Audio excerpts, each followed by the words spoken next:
Bada bing, bada boom. Don't do this if you're driving or operating any sort of heavy machinery. If you are in a safe place, preferably not in motion, do this. Keep your head as if you're staring at something in front of you at eye level. So straight ahead. Do not move your head at any point until I tell you to. Keep your chin down. Do not physically lift your head up. Just lift your eyesight up, as if someone is dangling a little mistletoe on top of your head and you need to look up at it without moving your entire skull. Just look as high as you can. Now, once your eyes are in that position, close your eyes.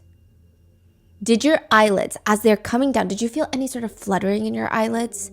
Or did they come down as smooth as garage doors? Or is there some sort of resistance, like a twitch? No, it just came down. Okay, interesting. Mine fluttered quite a bit, and they say that it means if your eyelids flutter when doing this, you might be more available to suggestion, more open to hypnosis. This is not a given. There's not many scientific studies done on this, so take it with a grain of salt. But it is fascinating. And just like there are things that make someone more likely to be hypnotized, that a lot of hypnotists, when they do those on-stage performances, they will look for certain cues in the audience. They will actively pick out someone that they believe is more open to suggestion. Because when you're being hypnotized, they try to tell you that you feel certain ways, that you feel like you're floating, that you feel like your two fingers are magnetized and they're pulling towards each other and you can't let them separate. They convince you of these things. And just like that, there are personality traits that make it easier for someone to give a false confession. Some people say those two things are almost similar. They work in different ways for different purposes, obviously. But hypnotism, being open to suggestion, and false confessions, leading someone to believe that something has happened that has not happened, are kind of in the same vein. Confess to something that you've never done, a false confession. Usually these people have poor memory, high levels of anxiety, low self-esteem, low assertiveness, conflict avoidance, and the eagerness to please people. People with these traits combined, they are more easily influenced by authority figures. They're more vulnerable to interrogation pressure. Now you add in the situational factors. They've been left in this interrogation room for too many 2 hours. Sleep deprivation, fatigue, drug, alcohol withdrawal, extreme stress. They could easily give a false confession. They could be nudged, pushed, led. It's a very real thing that will mess up so many trials because someone is victimized. Obviously, they need to get justice. But if someone claims that they falsely confessed or they actually did falsely confess, that makes it trickier to get justice. And that is exactly what Michelle Martins is saying happened to her. She's like, that was a false confession. She claims that she did not mean a single thing that she said. She takes it all back. Yeah, she said that her boyfriend, Fabian, was essaying her 10-year-old daughter, Victoria. So Michelle's 10-year-old daughter is Victoria, and Michelle's boyfriend is Fabian. She's saying this adult man was essaying my 10-year-old daughter. She says she let it happen because she did derive a sick and twisted pleasure of viewing the heinous acts. She got off on observing, okay? But that specific night, things were a little bit different. Michelle says her boyfriend Fabian was on top of Victoria essaying her. And Fabian's female cousin was also present in the room. And she was joining in on the assault. And how old is the boyfriend and the cousin? Oh, they're both like in their 30s. So not only are we talking child predators, child assault, but incest. The cousin's name is Jessica. And instead of being disgusted by what's going on, Michelle is just watching. She's watching all of this happen to her little 10-year-old daughter. And she's asked, okay, but how did they kill her after that assault? Michelle, how did they kill your daughter that night? You were there. You watched it. Michelle is sitting there in front of these two people and she's got tears just streaming down her cheeks. You saw it. How did they kill your daughter? A little sob escapes her mouth by essaying her. Explain that to me, because I don't understand. He essayed her so hard that she died? Again, these are direct quotes. He covered her mouth with tape. This is your baby girl, 10-year-old Victoria, who is being held down on the bed so that an adult man can R-word her. You are the only one that is going to be able to tell us how she died because you were there. You were there watching it. How did she die? She sits in silence, thinking, crying, trying to catch her breath. Whose hands were on her neck? Fabian's hands because he was on top of her. And whose hand was on her mouth? Jessica. After he was done, did they do anything to ensure that she was dead? What did they do to make sure that she was dead, Michelle? No, that's not good enough. What did they do when they were done with your daughter and holding her by her neck? We're way past playing any games here, girl. Did they do anything? They stabbed her. Did she just stab her or did she slice her? Did what? Okay. So straight up and down into her body? And this was in her. She went up. She grabs a tissue, almost like this realization dawns on her, and she starts crying harder, but the questions don't stop. And then 20 minutes later, you had with Fabian? She admits that she not only watched her daughter get held down and essayed, but 20 minutes later, she had intimate relations with the man that essayed her daughter. Furthermore, she does this thing. She says she seeks out men on plentyoffish.com, on these dating websites, that'll come to her house to essay her kids so that she can watch, and then immediately after, she'll have intimate relations with these men. Did you allow these people to have with your children because you like to watch? Be honest. Yeah? You like watching? Okay.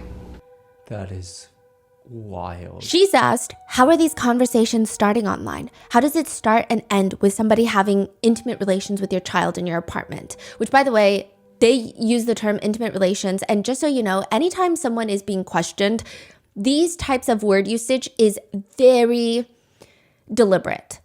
You say intimate relations versus our word because it might alienate the person into retrieving and realizing how bad it sounds, so they won't say anything more. It sounds too harsh of a word, even though that is the exact crime.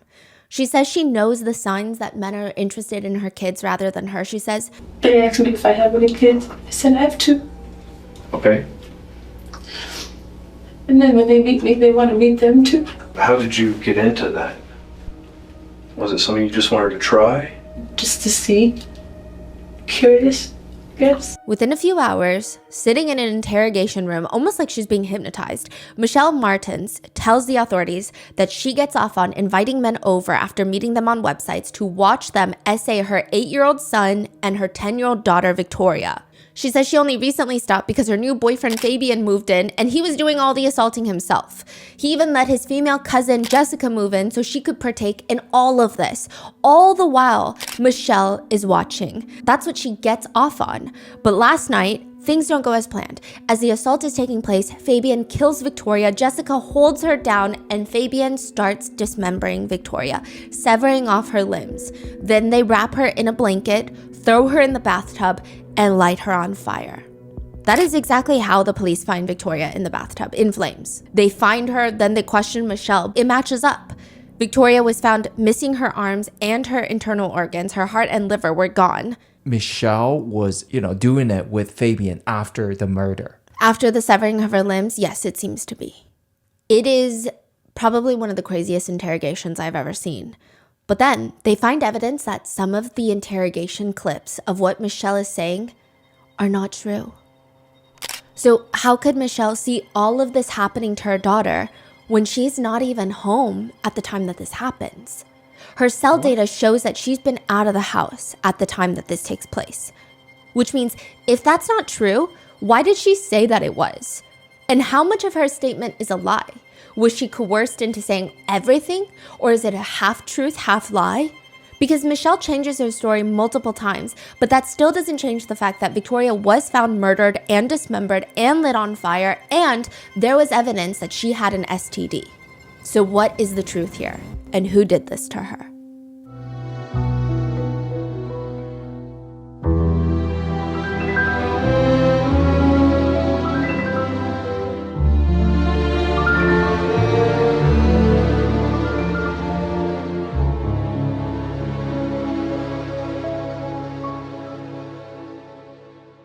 We would like to thank today's sponsors who have made it possible for Rotten Mango to support the Know Me Network, a nonprofit dedicated to end all human trafficking.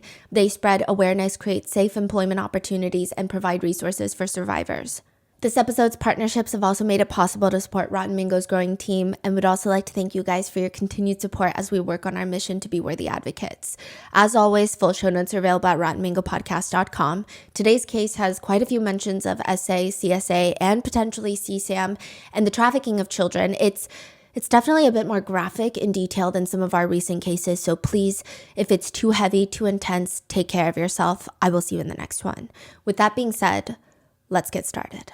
The police have a 10-year-old that's been murdered, and they have 3 people that they need to talk to.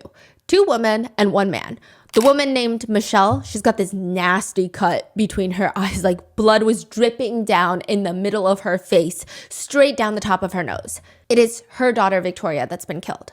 Then you have the man, Fabian. He's got a black eye. He's got a deep gash on his eyebrow. He's Michelle's live-in boyfriend. And then we have another woman named Jessica. She's Fabian's cousin who recently moved into Michelle's house. Jessica has a fractured ankle. So these people, they're all injured. What? All of them are injured in some way, shape, or form, and they don't want to talk about why Victoria was found killed and dismembered in the apartment that they all share. What the hell happened to Victoria? Jessica goes first. She was the one that was left babysitting for most of the day. But before they can even ask questions, Jessica's pissed off. I want to know why I'm being treated like this. Again? Again? You're being arrested, all right, for murder.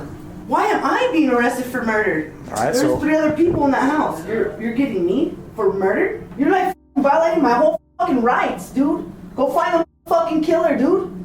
Go find a motherfucking killer. They tell her that they're going to take her DNA because they have a warrant, so this is not up for negotiation. And she says, well, the thing is, I live at the house, you know what I mean? My DNA is going to be all over the house. Earlier that day, officers had been called to Unit 808. The situation was pretty chaotic. They had 2 people outside that claimed to have been attacked, Michelle and Fabian. Both of them had bloody faces. They tell officers Michelle's daughter, 10-year-old Victoria, is inside the unit still. They run up to Unit 808. A woman with blonde hair opens the door, sees the cop uniforms, slams the door shut. They're like, what the hell is that? They try slamming the door open. It won't open. They're like, maybe we should kick it down. And as they're contemplating all of this, they hear a scream from the other side of the apartment. The other officers are screaming, and more or less they're shouting that the crazy lady that just slammed the door in the other officer's face, she jumped off the balcony. This is like 3 stories high. It's not the 8th floor, but it's still pretty high. Is she okay? Is she all right? I mean, fate works in very mysterious ways, and the officers, almost to their diabolical amusement, she's not all right. She completely shattered her entire ankle, and now she can no longer run. Oh, that's so it works. Yeah, it works to their benefit. The officers place the woman in handcuffs. They force her to walk herself to the police car. She's screaming. They're like, don't be dramatic. You jumped off the balcony because you're trying to escape. And second of all, we don't care. This is on the body cam. They force her to walk. Walk! I don't care if your leg's broken. You're gonna walk. I can't walk, dude. Hold on. You're gonna My walk. leg's broken. I just got thrown off the balcony. You didn't get thrown off. You jumped off. I saw you close the door. And you told me you jumped. Come on. Dude, my whole leg is broke though. Keep walking. I'm trying. It's pretty easy to see from her criminal record that she is not unfamiliar with the police. Both her and her cousin Fabian. You know those pictures where people are like, I took a picture every day, and they make a video and it's just them moving? Because you could do that with their mugshots. They have so many mugshots. They have been arrested so many times. Probably more mugshots than you have pictures on your Instagram. One of her most recent charges, while she was in prison, her cellmate had decided, I'm going to wake up and be the most heinous person ever. Her cellmate decides that she's going to essay another inmate. Jessica helps her by locking the cell door behind them and keeping a lookout while her cellmate has her way and R-words another female inmate. So not the most spectacular person that the police are dealing with right now. And she's only been released from prison for about a week. And here she is right back in their presence. She explains to them, you guys have the wrong person. You don't even know what you're talking about. You're violating my rights, dude. She explains, yes, okay, she was babysitting Victoria. She couldn't really say no because she was staying at Michelle's house for $50 a month. That's how much she was paying in rent. Although Michelle didn't know that. Fabian was taking the $50 a month, and Michelle thought that she was just living there for free. She was babysitting Victoria that day. Fabian and Michelle go out, And yeah, she was a little bit out of it. Jessica's sitting there, maybe doing some recreational drugs, and she sees this man walk into the apartment. And she's only been there for like a week. She doesn't know what kind of people are in and out of this apartment. So she's like, there's a man in here. And he looks at her and he tells her, hey, do you know where? And then insert Fabian's street name. Because I guess Fabian's part of a gang. That's what they say. And she's like, no, he's not home right now. He's like, okay. Walks into Victoria's room, violently essays her, kills her, and then tells Jessica, get rid of her body, and if you tell anyone, you're next. Your cousin owes me money. She said it was a well-dressed Mexican man. And then the police show up. She's terrified. She had nothing to do with the murder. She just had to dispose of Victoria's body because what was she going to do? They're going to get her next. I mean, she was terrified, and now she's in the back of the squad car with a broken ankle and all, and it's terrifying. She says, you guys need to go catch the real killer. Side note, the apartment was in shambles, and it's very interesting. So she's claiming that a man walks in, essays, and kills Victoria. Mm-hmm. But when you go in, everything is just hectic. There's blood everywhere. There's blood seeping into the carpet. There's evidence that someone tried to clean up the blood. Inside the bathroom, they find Victoria, her torso, her head. They're all connected. Her arms have been severed. They were found in a separate plastic bag. Her liver and her heart were taken out, also found in a separate plastic bag. Her left leg was almost completely severed off. The rest of her body that's in the bathtub was wrapped in a blanket and lit on fire. Every single smoke detector in the house was also conveniently taken down. So Jessica's story, it doesn't really add up. Also, what are all these wounds? Sure, Jessica's fractured ankle makes sense. She jumped off the balcony, but why are Michelle and Fabian wounded? They go into Fabian's interrogation room. He says, I did nothing. I didn't even know that Victoria was lit on fire in the apartment. He claims all he knew was he went to sleep, woke up, and Jessica, his cousin, is freaking attacking him. He said this was a completely normal night. They came home. They made tacos for dinner. Well, Michelle made tacos. Everybody else ate the tacos, minus Victoria. They thought she was sleeping. That's what he claims. And then eventually, Michelle and Fabian, the couple, they go into the bedroom and they fall asleep. Around 1:40 a.m., they wake up to a pair of eyeballs staring at them, just staring into the depths of their soul. Do you believe in Jesus? He's like, Jessica, what are you doing? Why are you talking about Jesus at 1:40 in the morning? You don't even go to church. You just got out of prison. Jessica's standing there. I have your phones, by the way. She's holding her hands behind her back, but it looks like she's got more than just their phones. I said, do you believe in Jesus? Michelle wakes up and she says, yeah, I do, which I don't know why you're responding. Jessica smiles and says, okay, then you first, and slams a metal iron over her head, then goes to Fabian and starts slamming the metal pipe, if you will, down on his head. And Fabian's like, I don't know. I just ran out of the apartment because my cousin is trying to murder me. Did you say anything about Victoria? She said, what did she say? She goes, your daughter's dead. What? She told Michelle that your daughter's dead, and I was like, what? Wait, this happened at 1:40 a.m.? Yeah. And they see Michelle and Fabian just wounded everywhere. Oh, because they just got attacked by... Yeah, and then they're like, hey, my daughter's still in the unit. Michelle is like, my daughter's still in the unit. Can you go get my daughter? Uh-huh. They run up to the unit. Jessica slams the door. She breaks her ankle. They go in. They search the entire place for the 10-year-old, and she was found in the bathtub. Did Michelle call the police? Fabian went to a neighbor who called the police. Michelle also escaped and went to a different neighbor to call the police. What? Okay. Fabian denies knowing anything that has been happening to Victoria. He said he came home and Jessica was like, Victoria went to sleep because she had a rough day and I was babysitting all day. And he also says, by the way, I would never do anything to Victoria. He says, I love her and she loves me. Now, to be clear, Victoria knew Fabian for approximately 24 minutes. I mean, maybe a few months, that's being a little dramatic. And most of the time that she knew him, he was likely high out of his mind on meth. I think even saying that she liked him would be a tad bit too generous. But to say that she loved him, I mean, it's kind of unclear what deluded planet Fabian lives on. Maybe the same one as Stephen Stearns from the Maddie Soto case. But Fabian continues, because how do you know Victoria loved you after living with her mother for, 2 business days? He says, she loved me, she would always, you know what I mean? She would always be like, hey, Fabian. And we'd always smile. But to make matters more alarming, he continues, that's how I am with kids, you know? Victoria's real active. She's real cool, you know what I mean? She's all grown up, you know, for her age, you know? No, we don't know. And that's very alarming. She's 10. How can she be all grown up? We don't know.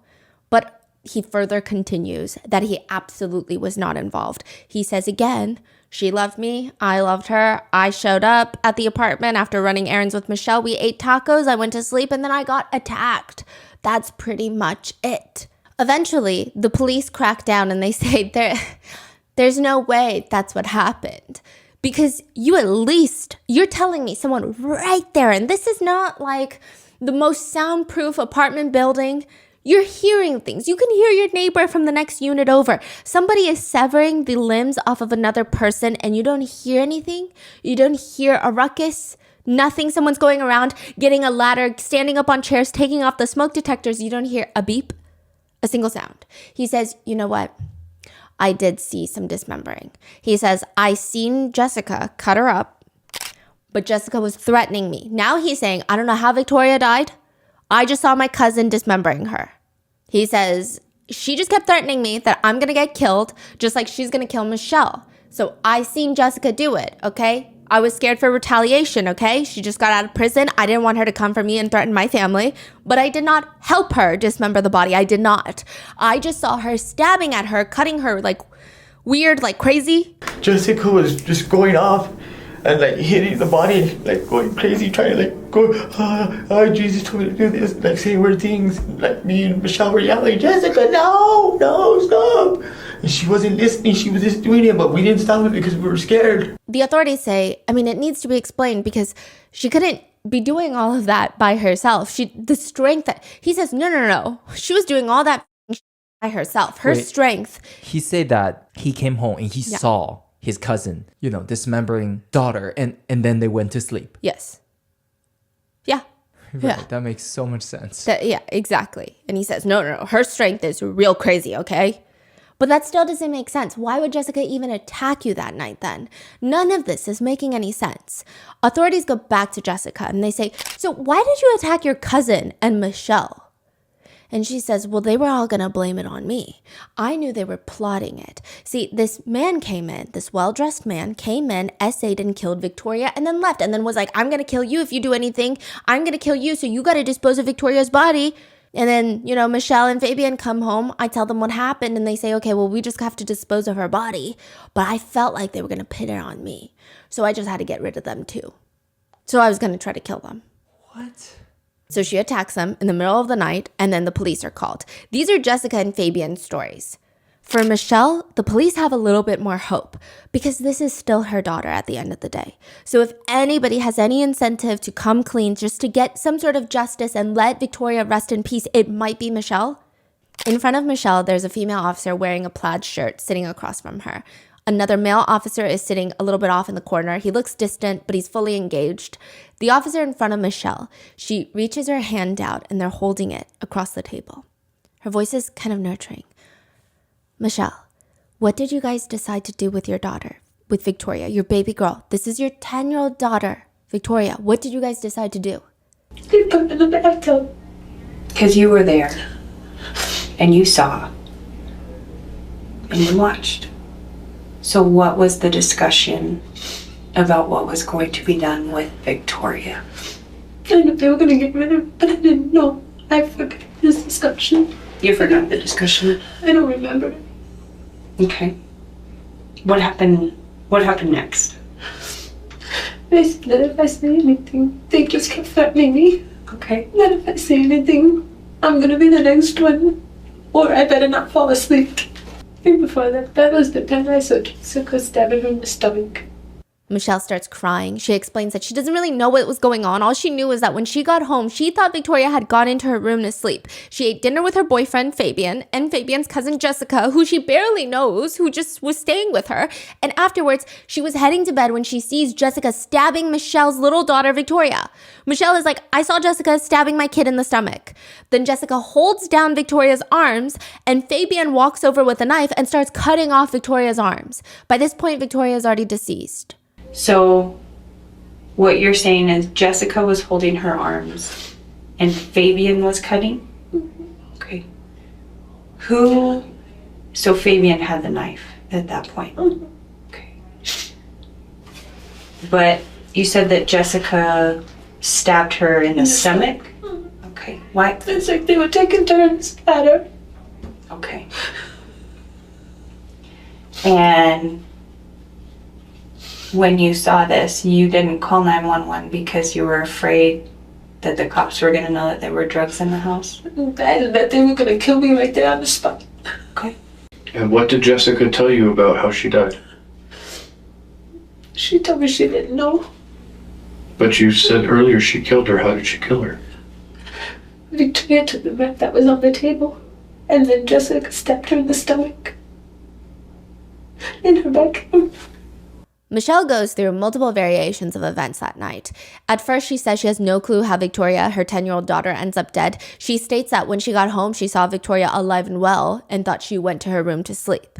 Then she changes the story and says, I actually never saw her alive and well. I thought she was just asleep in her room. Then she states that Victoria took that was left out on the coffee table and then died of an overdose, and then they were all freaking out. So she changes it multiple times. Her first few variations of the story include Victoria dying and being dismembered by Jessica and Fabian. She doesn't do anything because she's terrified to call the police. They're threatening her. She can't do anything. She just goes to sleep until she wakes up with Jessica in her face, asking her if she believes in God, and then slamming a tire iron between her eyes. That's what she says. But what's unsettling is that in these variations, she says that after she watches these two, her boyfriend Fabian and Fabian's cousin Jessica, dismember little Victoria, the police ask her, what did you do right after you saw that? I was in the kitchen. What'd you do in the kitchen? Getting ready to make dinner. Making the tacos. And then Fabian took over after he was finished. The police have to get this straight. After you guys cut the arms off of Victoria, cut her leg off, and wrapped her in a blanket and put her in the bathtub, right? Then you went and made dinner. What did Fabian and Jessica do? I don't know. They were acting like nothing ever happened. She said Fabian and Jessica just start cleaning up blood while she makes dinner. Okay, so you go and make dinner, and they are cleaning. What happens after that? Once I did the dinner, I go in my room and I eat. Okay, so you eat, and I only ate like one taco. Well, because you were probably sick to your stomach. Yeah, so then I put the other one in the fridge. The police are not happy with Michelle's version of events. There's just too much missing. Like, even you look confused, and the police are looking confused. Like, none of this even makes sense. Like, what you're saying, this train of thought, these trains of actions, these don't feel normal. Too many things are missing. What do you mean you're making dinner for everyone? I'm sorry, you only had one taco? How did you go to sleep after this? How do you fall asleep? To her defense, she says, we had tacos with beef and potatoes and sour cream. Okay, she was like, now stating all of this. But they don't even just go to sleep. According to Michelle, per this specific interview, she states that after dinner, after watching her daughter get dismembered, she and Fabian have intimate relations. The authorities come in and out of this interrogation room because they keep going back. They keep getting more intel. They go to Fabian. They come in and out of Michelle's interrogation room. And when they come back the second time, they're angry. The female officer sits down. By the way, I'm saying female officer because there happens to be one female officer and one male officer in the room. It's not because I think I have to put a woman's gender. Anyway, I saw some people getting upset about some of that discourse, but it just makes it easier to differentiate. One question, and it's a very serious question. Okay. Who was raping your daughter? Who was assaulting your daughter? She's 6 years old. Who was sexually assaulting your daughter, Michelle? Because you knew about it. That was my ex-boyfriend. That was your ex-boyfriend? Yes. And that's why I got rid of him. Okay. Is he assaulting your son as well? Not that I know of. Michelle. Because my son is barely with me. He's mostly with his father. Michelle. When did you find out that Fabian and Jessica were active with your daughter? When did you find out? And be honest. Not too long ago. Not too long ago. Okay. How much were they giving her so that way they could assault her?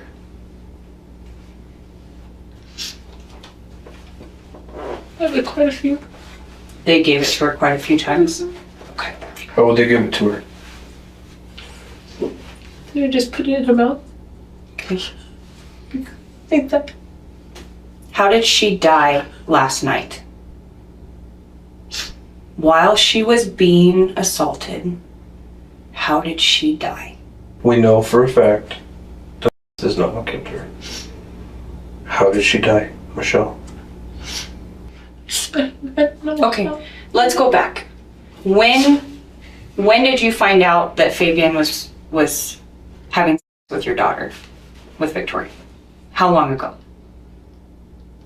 Just recently. Just recently? What is recently? Like How many days? days, weeks? Days. Days? A couple of days. Like a couple of days, like 2 days, 3 days, 4 days, 5 days? 2. 2 days. Okay. And when did you find out that Jessica was also assaulting your daughter? Were they doing this together? Yes. Okay. Did you walk in on it? It's okay, but I need to know. Did you walk in on it? Yeah. Okay. They were both on her.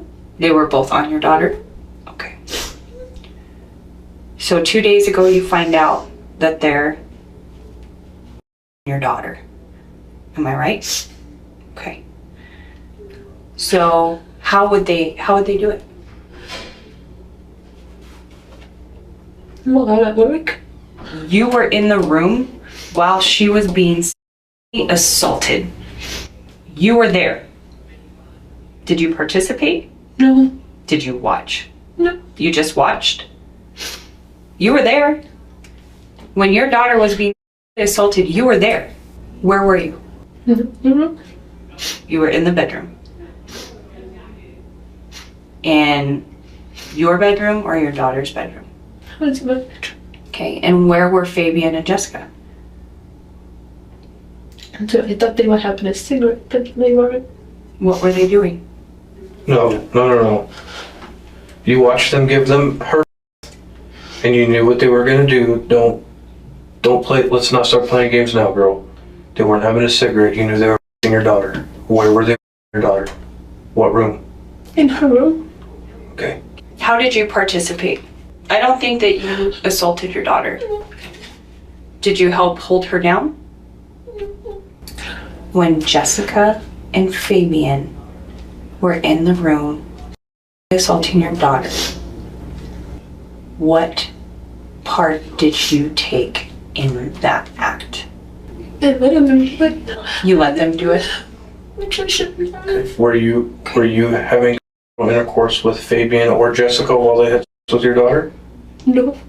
Did you have sex with Fabian right after he had sex with your daughter? Yes.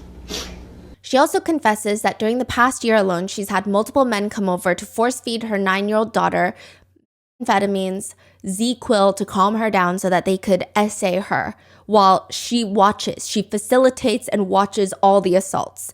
Many times these men would essay her children and then immediately have intimate relations with her afterwards, having to fulfill some sort of depraved, only existing in the deep dark pits of hell type of fantasy. And she says Fabian was one of those depraved humans that moved in solely for Victoria, and he and his cousin Jessica were both essaying Victoria that night. They fed her meth, keep her more compliant because it, quote, calms her down. And then as Fabian was assaulting Victoria, Jessica was watching on the side and holding Victoria down. Fabian covers Victoria's mouth and neck and manually strangles her until she dies during the assault. Afterwards, they dismember Victoria and threaten Michelle. That is what Michelle is saying.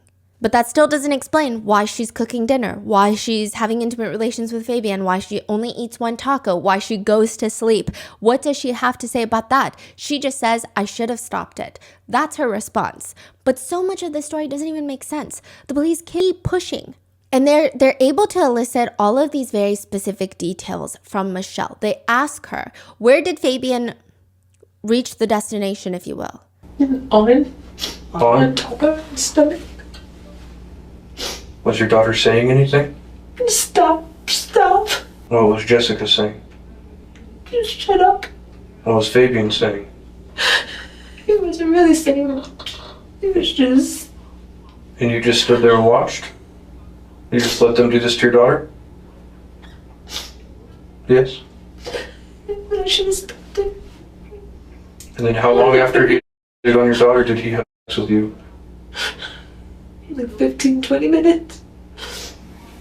How long was Victoria alive after she was, or was she dead after she was? Did they kill her then? I need to know. Yes. Yes to what? They killed When? When they raped her? And how did they kill her? You were there. You watched it. you know. Michelle, were you clothed or were you naked? I was clothed. Was Jessica clothed or was she naked? She had her top off. And Fabian, you said he had his shorts on with his exposed? He had them pulled down, but he had no shirt on. And was Victoria? Yeah. She had her pants off. Who took Victoria's clothes off? They took the pants off. Jessica took her shirt off. What did you do with her underwear? What did you do with Victoria's underwear? Took them and put them in the laundry basket. You took them and you put them in the laundry basket. Why? What was on them? From Fabian. What else? Blood. And why was there blood on them? Because he penetrated. Because he penetrated her. The search of the house does show that her underwear was found inside of a laundry basket with blood on them. And she says that it's because Fabian fully essayed her daughter and that's why they had blood. They keep questioning her. How long have you been sexually assaulting your daughter? I never assaulted my daughter. Okay. How long have you been inviting men into your house to sexually assault your daughter? The only two that I know of is David and his... Okay. But you've allowed it. No, I kicked him out, but then I found out about them too, and then... What did David do to your daughter? He was like trying to kiss her on the lips and stuff like that. And Did he? He was trying to put his fingers down there and... Did he rape your daughter? No, I took her and got tested. And it came out negative. Did you report it to the police? Yes, I did. Michelle, you have been bringing men to your apartment to use your daughter and sexually assault your daughter. This is not the first time that this has happened. This is not the first time that your daughter has been assaulted. I'm just going to use the word because that's what it is. You were allowing men to come over and have sex with your daughter, and in turn also having sex with you. Help me understand that. What do you get out of it? Is it a turn on for you? No. Then help. Because I would never do that to my daughter. But you did last night. And the only reason that we're sitting here today, Michelle, is that it went a little further than it ever has before. This time she died. You weren't ready for the type of animals that these people were, and it went further than you anticipated. But let's start with this. How many times that what happened last night, minus her dying, how many times have you watched or that you know that Fabian and Jessica have had sex with your daughter since they've been in your house? How many times? Like 3 times. I think it's probably more than that. That you watched? That I know about. How many times did you watch? There was only that one. How many times did you watch? Be honest. Michelle, we know you watched. How many times did you watch? Every time? Mostly. They go on to keep pressing her, and she mentions that they had it almost every single night since Fabian moved in, he was essaying Victoria. Then every single night that Jessica moved in, both of them were essaying Victoria. Prior to that, her ex-boyfriend, David, was essaying Victoria. Wait, so are you saying that her stories just keep on changing? Because she say 3 times, right? Yes. She say, no, David didn't do it, or whatever. Like, is it like just... Her story keeps on changing, yes. But it's very interesting because a lot of netizens are conflicted on how they feel about this false confession. Some people believe that it's a completely false confession, but most netizens believe that the essay part might be true. Mm-hmm. Oh, like all these specific essays. Yes, like there's maybe some truths in some of these lies. Yeah. And then even with But what is a lie right now? We don't know, right? we don't know. We do know that she was essayed at least once prior to her death, and likely the day of her death. Mm-hmm. But we don't know how many times by how many people. For example, the autopsy for Victoria was rough considering she's been so badly dismembered after her passing. Both of her arms had been cut off and severed. Her leg was partially severed. Her torso had been cut from the collarbone down towards her belly button. Her heart, parts of her liver were removed. And they were all placed in separate plastic bags, and some of them were placed inside of a laundry basket. In a separate plastic container, they find Victoria's arms and her heart. And for her cause of death, the autopsy reads, Miss Victoria Martens died as a result of manual strangulation. The manner of her death is best classified as homicide. There's a few other things in the autopsy that we'll bring up, but it's not definitive that she was essayed, but there are a few things, like she had blood in her private regions. There was slight tearing of her rectum. There were all these things that made it seem like, okay, perhaps she was essayed. Maybe it wasn't the way a lot of people describe it in like even if you go into the police reports, which we FOIA'd for this, it's not, they say maybe it was perhaps not full penetration, but there was essay involved. Because there wasn't as much tearing to indicate. So it's just... Yeah. It's very difficult to say. So with this confession, immediately right off the bat, all 3 of them are thrown in prison. Naturally. They're thrown in jail. They're charged with Victoria's murder, which, side note, Michelle is so shocked when she's charged with her own daughter's murder. It's kind of crazy. Okay, so first thing is, seems like all 3 of them told a different story. Yes. Of the night. Yes. But regardless, just based on 3 separate stories, they're all charged. Yes, because also... she's found in the bathtub. It just doesn't make sense that they don't know what's going on. Yeah. Okay. So when you say she's so shocked. Yeah. Michelle is looking at one of the detectives like he just betrayed her. So Michelle, at this point, you're under arrest for a homicide of a child, a slew of whole other charges that I probably couldn't even list here if I wanted to. Okay. And if you need me to explain that to you, then there's no hope for it, because everything we talked about, the fact that you're shocked you're going to jail is beyond me. Somehow, Fabian remains confident that he will be getting out. Jessica, on the other hand, is getting pissed off by all of this. In one recorded Jailhouse phone call, Jessica tells her friend, I wish I knew what the f*** I was getting myself into, dog. She claims she was not on that night. She says, I wish I would have been f***ed up. I was like, no, I'm not doing no shots. And then... this happened. The friend is like, and then your cousin, bro, what the f*** was he thinking? I don't know, dude. I don't get high to go fuck, dude. I get high to tweak. To which Jessica is also on the phone with her mom, and her mom is clearly also unhinged. She tells Jessica on the phone, maybe God had you there to expose Fabian. I think that's what it is. Fabian, on the other hand, is talking on the phone with a girlfriend of his. I don't know how he has a girlfriend, but he has a girlfriend. He's on the phone with his girlfriend. I thought Fabian's girlfriend is... after that confession, I think they broke up and he made a new girlfriend. Oh, okay. Whilst behind bars. He says... I know I'm going home. Yeah. I don't have to worry. I'm not even worried. Sometimes I just get discouraged because I'm still here, but I know, I always knew that I was going to be able to go home. I just didn't think it was going to take this long. Fabian and his mom also, just like Jessica and her mom, they blame the other cousins. Fabian's mom says about Jessica, it's awful that you can't trust everybody. But you can't, son. You can't. He agrees. You can't. I know. You know, especially if that someone is from your family, you know what I mean? You would think that you could, you know what I mean? That is wild. Yeah. They're all related. Yeah. And their moms all behave in this way. And the moms are probably what, siblings? They're either like it could be, you know, the dad and in-laws, yeah. but still, they're all related. Fabian tells his mom that regardless, when he gets out, he's going to take her to the salon so that she could get a massage. And he even tells his girlfriend, soon I'll be home, guys. Soon. I love you guys. So why the hell do both of them think that they're going to be home anytime soon? June 29th, 2018. This is 2 years after Victoria's murder.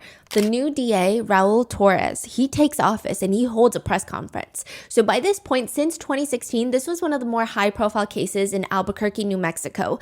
Everyone and their entire genetic lineage at this point believed that Fabian and Jessica had essayed Victoria while Michelle was watching, then dismembered her and then lit her on fire. But the DA says the authorities fumbled the ball. They say, first, we found no meth in Victoria's system. Part of the story was that they force-fed Victoria to calm her down so that they could assay her. From 2016, they believed it was... Michelle's interrogation. Right. But why did the cousin start hitting them in the middle of the night if that happened? She claims Michelle is lying. It was a man that did this, an unknown man that did this, that essayed and killed Victoria. And then the dismembering, yeah, it seems like Jessica and Fabian did that. Oh, okay, but why is Jessica attacking them in the middle of the night? Because she felt like her cousin was not going to believe the other man's story and just blame it all on Jessica. Because she was technically the only one home with Victoria. Okay, so she's trying to kill them? Yeah, she's like, I know. It's What? very hard. I think like the more you try to reason with their logic, the more you're going to be confused because there is no reasoning with their logic. So she's like, oh, I didn't kill her. I would never kill someone. This random man came in and killed her. But because now everyone's going to think I killed her, I have to kill 2 more people to make sure that they don't think that I killed her. That's her logic. Okay. It's like the most crazy logic. But the authorities say, first of all, there is no Victoria's system. Second of all, Fabian and Michelle were not home during Victoria's time of death. They might have been home during the dismemberment. It's very hard to say because it's a very closed window, but they were not home when Victoria was killed. Third of all, they found partial DNA, a unknown male DNA on the back of Victoria. This could be saliva, it could be sweat. It doesn't seem to be any sort of male fluids. It seems like saliva or sweat, but it's a partial DNA and they ran it through the system. They can't find a match. There was no meth in her system. There was a claim that she was suffocated with a pillow, which isn't consistent with the evidence. One unidentified male was present, and we know that from the location of where that sample was recovered, which is directly from her body on the mid-back, we believe that to implicate them in the murder. That's crazy. And Fabian's DNA was not on Victoria that day. So they say, this version of events that Michelle gave cannot be true. He says, I recognize that these revelations are not consistent with the public's perception of what happened to Victoria Martens, but I want to share this information with you to help the community understand where this case is going and ultimately assist in the apprehension of everyone involved in this horrific crime. Right now, the only suspect to Victoria's murder is the unknown male DNA. All 3 of them, their charges get decreased from murder to child abuse and like tampering with evidence. And Jessica, obviously, assault, aggravated assault. That's crazy. And everyone freaks out. Now, Michelle's attorney jumps on this and states, the interrogation, the confession was false. It was a false confession. Michelle's attorney states, Michelle does not function at the same level most of us do. These are his quotes. She spent most of her life saying things to people please. So if you ask her something, she's going to respond in a way that she thinks that you like. He states that she confessed due to her people-pleasing, pushover personality traits and the fact that she has a lower than normal IQ. She has a hard time saying no or asserting herself. One person that allegedly used to work with Michelle wrote online, as someone who worked in retail with Michelle 11 years ago, I can vouch that she has a pretty low IQ. I would estimate it's around 90. Very simple-minded.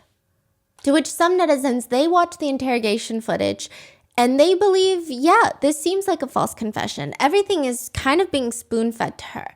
So they'll insinuate, no, There's no way that happened because you were in the room.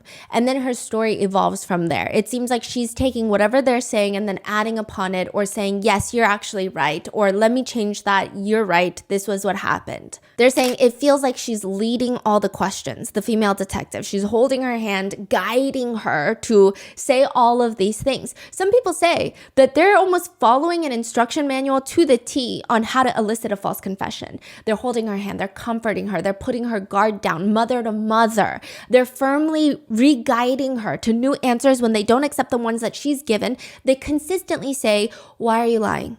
No, I don't want to hear it. You're lying to us. No, you're lying. Okay. Did David come into your house and have sex with your daughter while you watched? No. That wasn't a very honest answer. I'm going to ask you again. Did David come into your house and have sex with your daughter while you watched? Yeah. Which I will say, watching it, it is not the most aggressive interrogation I've seen. I would like to say that the Jennifer Soto interrogation is more aggressive than this one. This is not that aggressive at all. In fact, it's pretty soft, but I can see how people are pointing out these leading questions. Mm-hmm. The level of, it wasn't particularly shocking in the aggression, but maybe the words that they were using were a little more leading. So you're saying nothing in this tape can be used against her? Like everything she said was being fed? I think the general sentiment is that she is a heinous mother. She is likely doing meth. She's bringing in all these strange men into her house because she does seem to be obsessed with boyfriends when they talk to neighbors. She's obsessed with boyfriends, does not put her kids first, does not value the safety of her kids. I mean, you don't bring in a man. Fabian, she met on plentyoffish.com, a dating website, moved him in after a month of talking to him online with her 2 kids. 8-year-old Matthew was not in the house. He was at his dad's house when all this happened, thankfully. But she's a very bad mom. At one point, Victoria was assaulted. She does have HPV. She does seem like she had gone through a lot of trauma. However, there's no proof that she was online trying to look for men to assault her kids. In fact, every time someone assaulted her kids, she would call the police.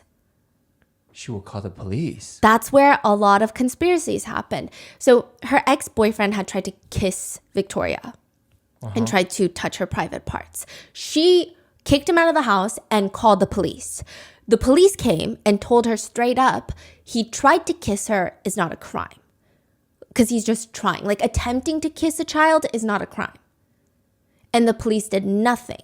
So now a lot of people believe that the police are almost covering up for themselves because they think that if this goes into discovery and the attorney, Michelle's defense attorney, comes out and is like, look at everything Michelle did, and then look at this interrogation, they're leading her to all this, they could be in a lot of big trouble.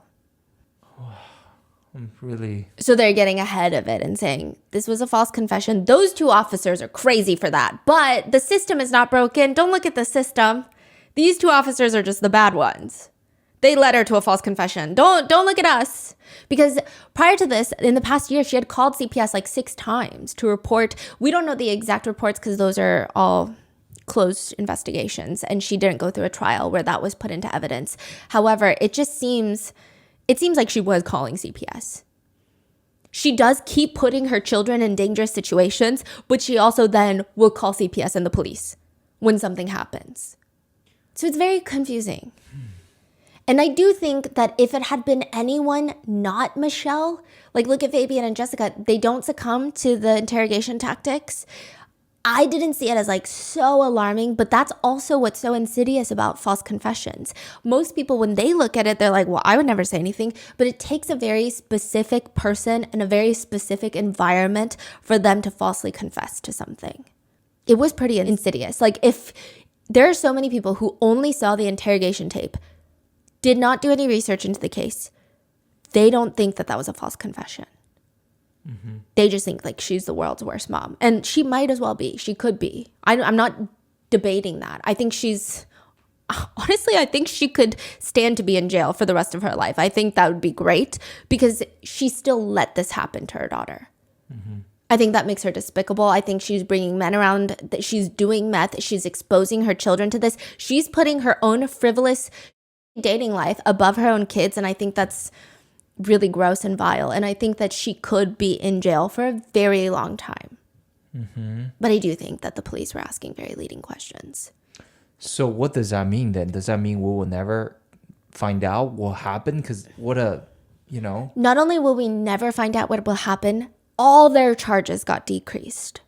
Because initially, all of them were charged with murder. And even without this false confession, I think every single one of those three would have been charged with harsher crimes. Because ultimately, at the end of the day, there is a deceased child inside their home, inside the apartment. And it's just led to a lot of debates online. So the debates go something along the lines of, one comment will read, "Major props to the detectives. Some of the questions asked were so depraved and crazy. There's no way I could listen to her without choking the life from her. What an absolute monster. The officers showed great restraint." To which someone comments back, "They actually the whole thing up and this was considered a false confession. The evidence did not match the story either. I don't know if it was the meth use or what, but she just agreed to all their suggestions." To which another person responds, "How is that their fault though? She chose to go along with the story that made her look even worse. She's a monster either way, but how is it their fault that she wasn't being honest, that she wasn't there?" Which others agree. And someone else even says, "I don't think this was a completely false confession." Saying maybe she wasn't there the day that Victoria died. She probably saw Victoria get dismembered, but maybe the assaults were taking place. Because the amount of details she was giving, now others would argue that in false confessions, you could give a lot of details. So it's very tricky. And I think the fact that this is being called a false confession, you know how we want the world to be very black and white. So when we think of false confessions, we think of innocent people who say things that they never did and they're actually innocent. And that makes us want to raise awareness for false confessions. But what happens, because I'm sure these are most of the false confessions, when it's a very gray area. She is a shit person. And I think she's horrible. But also, maybe this is a false confession. How does that make people feel? Yeah, and also Fabian and Jessica, right? Yes. Somebody killed her and they dismember the body. Yes. That's beyond. So they think that morally this was not a false confession. They think that morally she is as corrupt as she is in the interrogation. Maybe those exact things did not happen the way that she's saying, but there must be some truth to her lies, is what netizens believe. Morally, she's horrendous. Legally, the officers did say some things and do some things that could lead to a jury questioning if the confession could be valid or not, and with the evidence not matching up. I think it's just really sucks that you're saying that now, so the case is closed? Yes. It cannot be reinvestigated? Well, her murder, no one has been charged with her murder yet. So someone could be charged with her murder, but what are the odds that they're going to find a match to the DNA? Yeah. Are you saying that they're going back to the original story from Jessica? Like a stranger came to the house and essayed and killed her? Yes. But that doesn't make sense either. What? That doesn't make sense either. That's why people think, a lot of netizens think the authorities are trying to cover up all their shit.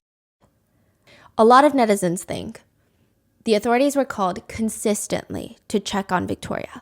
They don't protect Victoria. They don't do anything about it. They say, hey, this grown man tried to kiss your kid. Sorry, that's not a crime. They do nothing. Then Victoria ends up getting murdered. They feel like they could also be on the line for it. So they just spin this. Maybe there's a lot of heightened emotions. They go in, they see the crime scene. They need a story as crazy as the crime scene. They elicit this crazy story from Michelle. And it's like, hey, don't look at anything we've done. Look at what Michelle did, which is exactly what all of New Mexico does for 2 years. And then a new DA comes in. And around that time, Albuquerque Police Department was going through some stuff where there were multiple cases of eliciting false confessions. So they thought, let's get ahead of this, because if this goes to trial, it's probably not going to work in our favor. A lot of shit get dug up and talked about and debated by Michelle's attorneys, by Fabian's attorneys, by everybody's attorneys. So let's just get ahead of this and say, this was a false confession. We're going to charge them with this and then give Michelle and Jessica plea deals. Wow. That is the conspiracy that a lot of netizens have. I'm not saying that the Albuquerque Police Department did anything. I'm just saying it is a little alarming when CPS does nothing to these types of phone calls.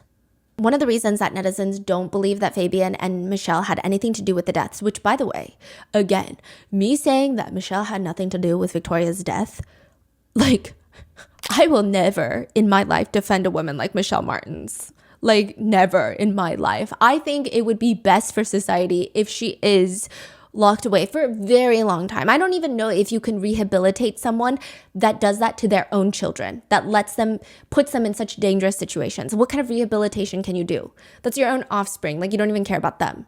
How can you care about anything?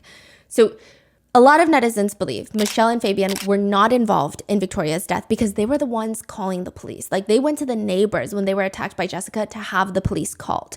Sure, Michelle, maybe the elevator does not go all the way up, is what some netizens are saying. However, Fabian, he has been in prison like 5 bajillion times. Would he really risk it? Usually people that are in and out of prison to that level, they avoid law enforcement like it is the next tsunami that's going to hit. They don't call law enforcement ever. They never get them involved because with their record, law enforcement is never going to see them as a victim. They're never going to say, oh, I'm so sorry you were attacked. They're going to be like, you probably did something and we're going to search your entire house for drugs, so we're going to lock you up again. He would not call unless he genuinely felt like he was just being attacked out of nowhere and he had nothing to do with Victoria's death. Didn't even know she was dead. But he did also say that he saw Jessica dismembering the body. So I don't know what's going on. Exactly. So netizens are just going back and forth. I'm just repeating netizen sentiments.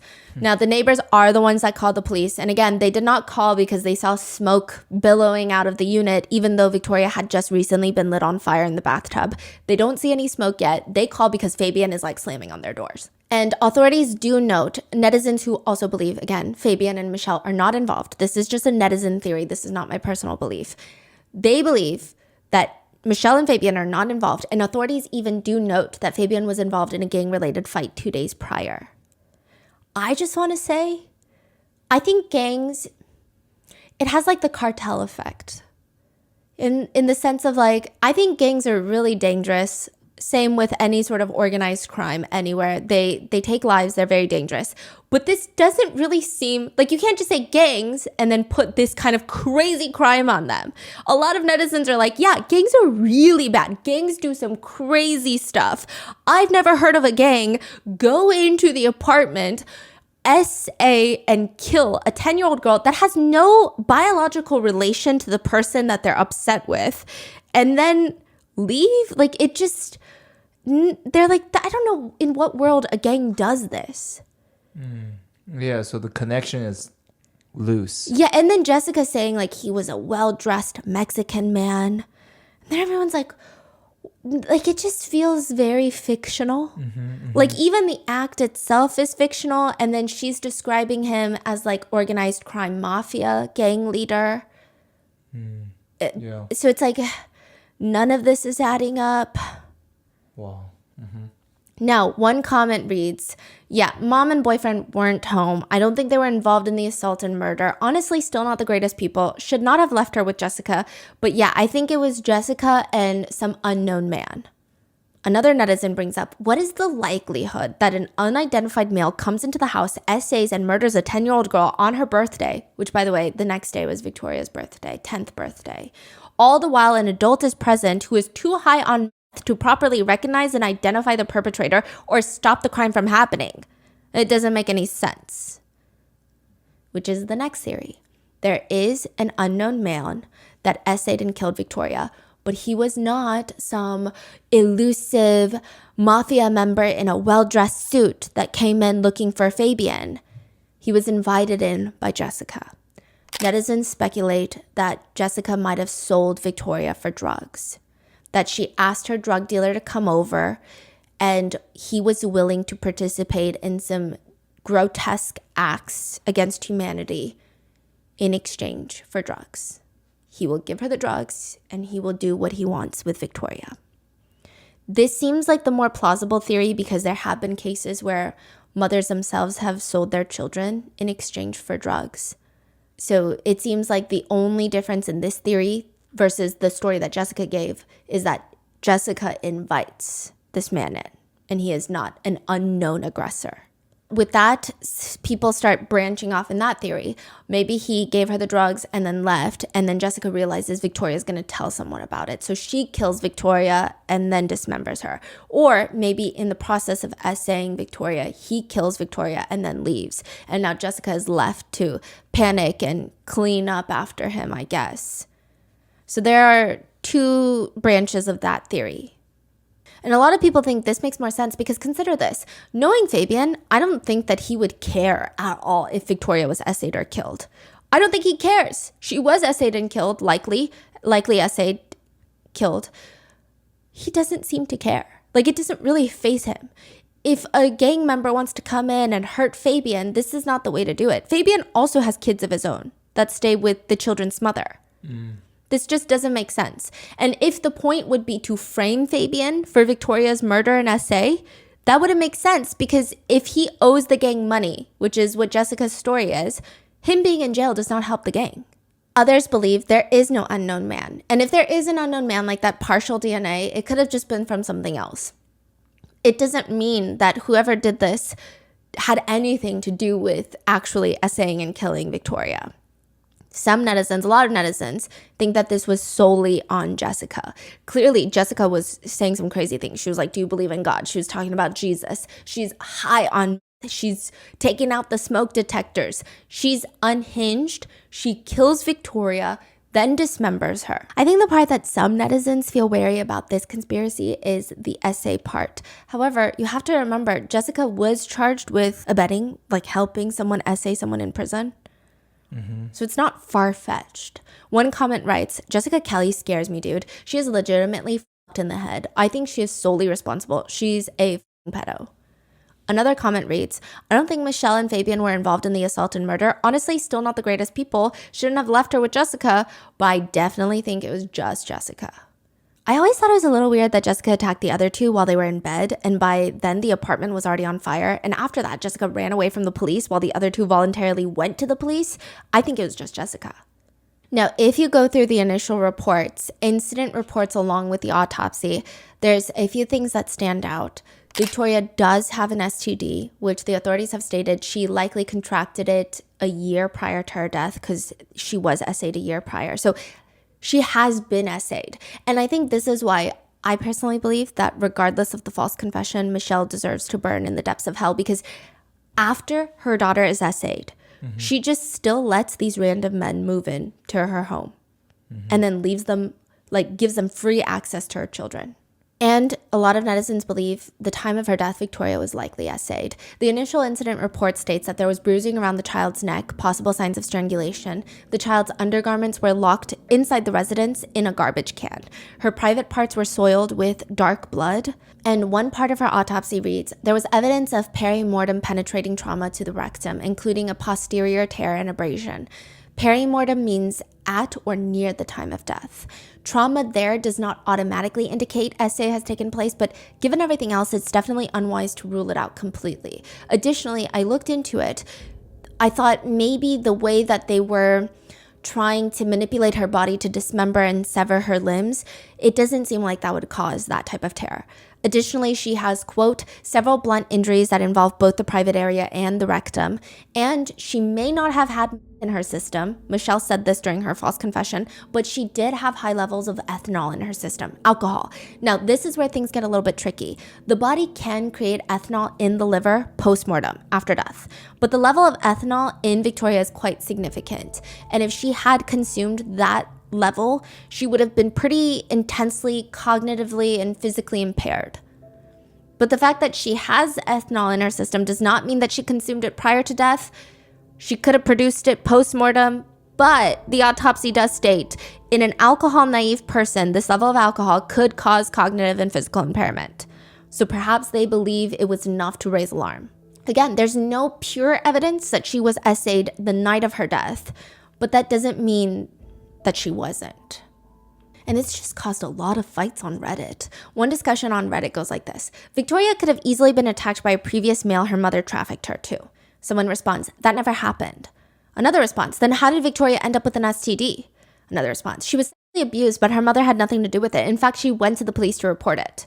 Others feel like it's still not good enough. If your child has been essayed, you got to be hyper vigilant. With one netizen writing, even if the mother wasn't there when Victoria was killed, she damn well put her in that situation. She's the one who started this terrible chain of events. I hope she suffers every second for the rest of her life, along with the rest of them, everyone else who have hurt Victoria. So with this new investigation, no one is being charged with Victoria's murder. Michelle gets charged with child abuse resulting in death, Fabian with reckless child abuse resulting in death, conspiracy to tamper with evidence, and 7 counts of tampering with evidence. Jessica with child abuse resulting in death, aggravated assault with a deadly weapon, conspiracy to commit tampering, and 3 counts of tampering with evidence. Infuriatingly, Fabian was even released in 2019, awaiting his new trial because his charges were decreased from essay and murder to reckless child abuse charges. He was under house arrest, which for some insane reason, while he's out on house arrest, he gets married. Yeah, someone was willing to marry him. Michelle and Jessica got less time because they decide that they're going to work with the police and testify against Fabian. And during the trial, Jessica's sister, so Fabian's other cousin, she shows up. She's blowing kisses at court reporters. And at one point, she's escorted out of the courtroom because she says, she's screaming, "You guys are pieces of shit," talking to Michelle and Fabian, not her sister Jessica. She says, "I'm going to get you, Michelle. Fabian, you're still family, though." In prison, Fabian does indeed get beat up, but it doesn't appear that it was for his charges. Now, I'm not here to neither confirm nor deny any appreciation for certain social systems put in place in prison where child predators are treated like walking punching bags. I think that's not a conversation for today, but I regret to inform you that he did not get beaten up for what he did to Victoria. It seems like he was just in a heated argument with another prisoner because the guy who beat him up is also a pedophile. Ultimately, Michelle gets 12 years, Fabian gets 37 and a half years, Jessica gets 44 years. Michelle's parents, Victoria's grandparents, are suing the state with the argument that the state did not do enough to protect Victoria after all of those CPS calls. A lot of netizens hate this. They feel like the grandparents also did not do enough to protect Victoria, and if anything, they were at least more involved and more incentivized to help Victoria. The grandparents, they live very close by, and they did nothing. That's what netizens think. So they also, furthermore, netizens are upset that if the grandparents they win the lawsuit, they are awarded taxpayer funds. And they also stand by Michelle. They're like, "We don't think that Michelle did any of this. That was a false confession. She's a very nice girl." And the community has come together to purchase a gravestone for Victoria because it really seems like nobody's in Victoria's life that cared for her. One netizen who claims to know Michelle, they say, "Michelle was always pretty quiet at work. She was really reserved, and I remember the rough time frame of when she met up with Fabian on some dating app. After that, her work went to Side note, she worked at the deli section in Kroger, so like Ralph's. She would show up late or call out. She would never help customers, or she would just disappear on her phone. I will never forget her breath when she got close. It was like a tar type of smell. I'm guessing it was the... Yeah. And then, okay, so her ex-boyfriend, side note, this is completely side note. The ex-boyfriend that tried to kiss Victoria, remember? Mm-hmm. He was an ex-coworker of Michelle's. They met working at the store Bye Bye Baby. They sell like baby strollers. He worked in the stroller department, which is incredibly alarming. Yeah. Other netizens feel like the interrogation was all sorts of messed up writing. I saw the interrogation of Michelle. She confirmed anything the police said. She would have admitted that the mailman murdered her daughter if prompted to. But most netizen sentiments just want all of them to burn in the deepest depths of hell. Writing stuff like this makes me really think. Like, I wouldn't feel bad. I would actually be excited to see these types of people get brutally murdered. Another one reads, even if her mom and the boyfriend weren't home, I'm sure they were both complicit in it somehow, and they don't ever deserve to be free. Another one reads, as much as I hope this dude dies a slow, painful death alone on a cement floor, he wasn't there at the time. Talking about Fabian. Albuquerque police spectacularly up from the get-go, still has been unable to account for another male DNA or even release a timeline of events that makes sense. The DA and the APD seem to be content in walking away from this and hoping everyone forgets how badly they messed this one up once the cell slams shut. Other netizens are just really upset because there's no justice. And one comment reads, I really hope the police look into the other men Michelle met. Not that I have any faith in law enforcement since they clearly don't seem to be doing much here, but they should just in case. Others are just focused on the words that were spoken during the interrogation, writing, quote, after you guys cut the arms off Victoria, cut her leg off, then you went and made dinner. might be one of the most insane things I've ever heard. Who could ever participate in dismembering their own child and still want to eat? I cannot fathom. And every time I think this story can't possibly get worse, it does. And those are the Netizen theories and sentiments. What are your thoughts on this case? I mean, it's just so bizarre from every angle, and I feel like every single person failed Victoria. What are your thoughts? Let me know in the comments, and please be safe, and I will see you in the next one.